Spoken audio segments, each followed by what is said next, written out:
We've built companies in everything from oil and gas to coal. And so I've been very active. I run a number of hedge funds today. I want to thank you guys for becoming members of the National Eagles and Angels Association. We are Eagles because we're patriotic Americans, and we are Angels because we are guarding America's future by investing in our nation's entrepreneurial spirit, ingenuity, and shared vision for the future. Today, here at our inaugural meeting, we're very lucky to have with us Roger Williams. Roger just doesn't talk about the American dream, he's lived it. As a husband, father, and small businessman, and proud American, he lives the National Eagle and Angel motto, which is, if you do good, you'll do well. While serving as the Texas 105th Secretary of State, Roger worked tirelessly to promote economic development, investment, and job creation. He's now running for the U.S. Senate, not to be something, but to do something. He wants to use his business experience to create jobs and economic growth.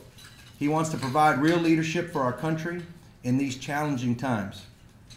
Former President H.W. Bush recently endorsed Roger for U.S. Senate seat, stating that, and I quote, "Roger Williams is a good man, a wonderful friend, and an accomplished business leader who still understands what it means to meet a payroll and to create jobs."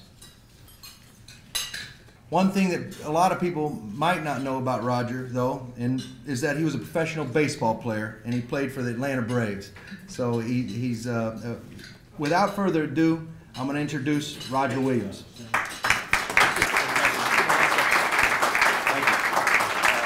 Again, George, thank you for what you're doing. And there's two things before I get started real quick I want to touch on.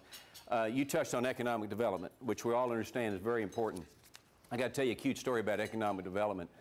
I travel all the time, and I'm from Fort Worth, but my wife flew to Washington one night so we could have dinner and be together over a weekend, and we were eating at the Palm Restaurant. Some of you have probably been there. It's a nice place. And so we had a kid waiting on us, doing a really good job and waiting on us and giving us great service. And so halfway through the meal, I said, "You're doing a great job taking care of my wife and I. Tell me a bit about yourself." He said, "Well, I just got out of MIT. I'm working this job to create some working capital because I'm going to go to Oklahoma and create a technology business." Or he said, "I got friends that live in Texas, and they say that's where I need to go." So he said that and went on and waited on his table. So now he brought the bill to us. And I said to Patty, I said, "You heard what he said." And I said, "I think what I'm going to do is tell him, I'm going to give him a big tip and tell him I'm the Secretary of State of Texas." And my wife looked at me and she says, "I have a better idea. Why don't you give him no tip and tell him you're Secretary of State of Oklahoma?" So, economic development. And then one other quick, you heard George talk about baseball, and we got a LA Dodger sitting there. But I did play with the Atlanta Braves. I got drafted out of TCU in 1971, and in 1972 I signed my first major league contract, and I signed it for $12,000 a year. Okay, the fellow that signed me was a guy named Bobby Bragan. Some of you may remember Bobby. He passed away 2 years ago at age 90. Wonderful fellow. But I was speaking on his behalf about 3 years ago in Waxahachie, Texas, where they were honoring him. He asked me to give some remarks. And I did, and I'm standing behind the stage there with Mr. Bragan, and I asked him the question that all of us guys that played in the 50s and 60s want to ask. If I was playing today, what would I make? Because it's totally different. You know, you really have to watch the Astros. You know, it's just different. They make so much money. And I said to Mr. Bragan, I said, "Mr. Bragan, if I was playing today, what would I make?" We all like to ask that question. He said, "Well, I can't begin to tell you, kid, because the game is different." He says, "You could run, you could hit, you could throw, you could do a few things, but it's totally different. It's almost uncomparable." But he said, "Knowing how you played, if you were put in this environment like it is," he said, "you would make $12,000. So that's a little bit about my baseball career. And also I want to acknowledge my daughter, J.J. Williams. J.J. lives in Houston, Texas. I don't get a chance to see her that much. She's working for Aspen Pipeline, a great company here in Houston, does a fantastic job. And then Colby Hale is my campaign manager, does a great job, and so I'm glad to have them here. I will be brief, but as you heard, I'm running for the United States Senate. I was your former Secretary of State, and when Senator Hudson announced she was going to run, we transitioned out to run for the United States Senate.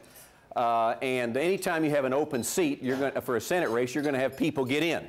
And I would tell you, I'm the only person in the race that owns a business. Only one in the race that owns a business. I've been in the private sector for 40 years. I've owned my own business for 40 years, except for the 3 years I was Secretary of State, and I was going home on Saturday signing those checks, okay? But I come from the private sector. I know what it takes to make the payroll. I have signed the fronts of checks more than the backs of checks. I've met the proverbial payroll. I've had to draw on lines of credit since September of '08. I've had to lay people off that have worked for me for 40 years.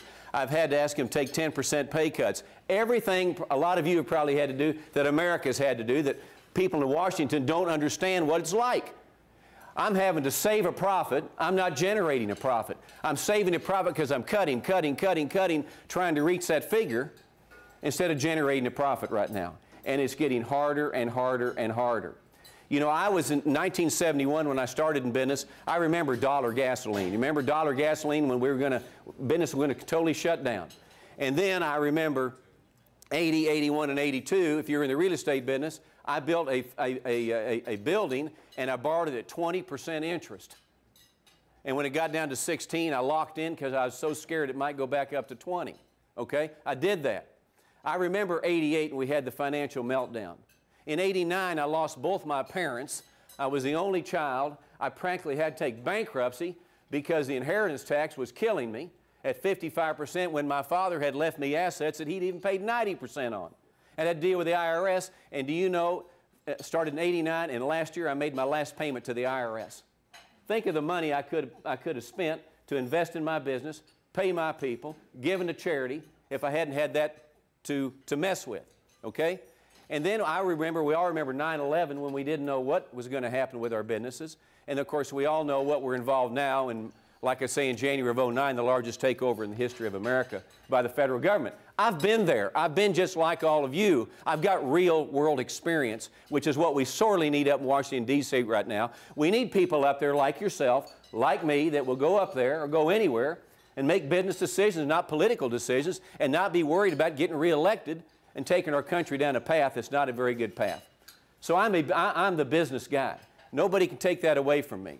And so with all that being said, I must tell you, since I announced back in January of '09, I've traveled this state like you can't imagine. I've been to every corner 2 and 3 times, talked to people. When you run for the U.S. Senate, there's a lot of issues in our race, George. I mean, they're everything from immigration to education to social issues to defense to foreign policy. It's all those things. But wherever I travel, I was in Hereford, Texas. Now I'm in Houston, Texas. I'll be in Happy, Texas before it's all over with.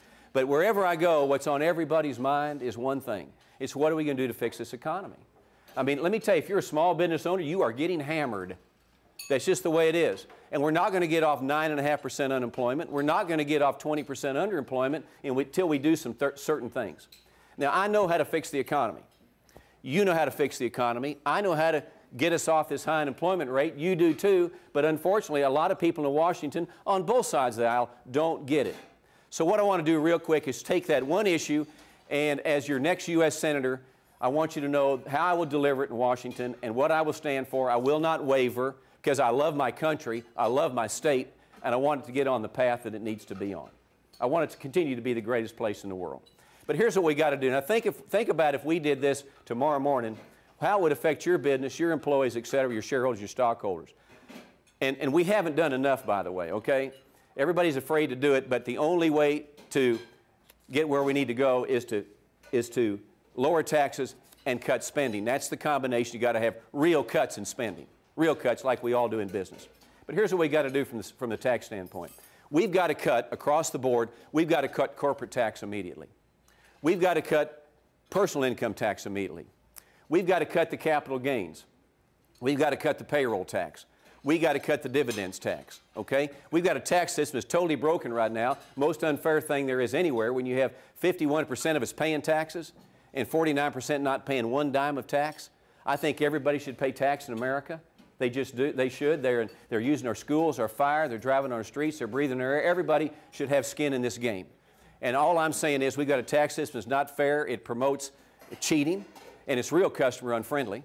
And I think we need to begin dialogue on a fair or flat tax. Either one of those is better than what we got today. We need to begin that dialogue and get that straightened out. We need to totally do away with the inheritance tax, most unfair tax there is anywhere in the world.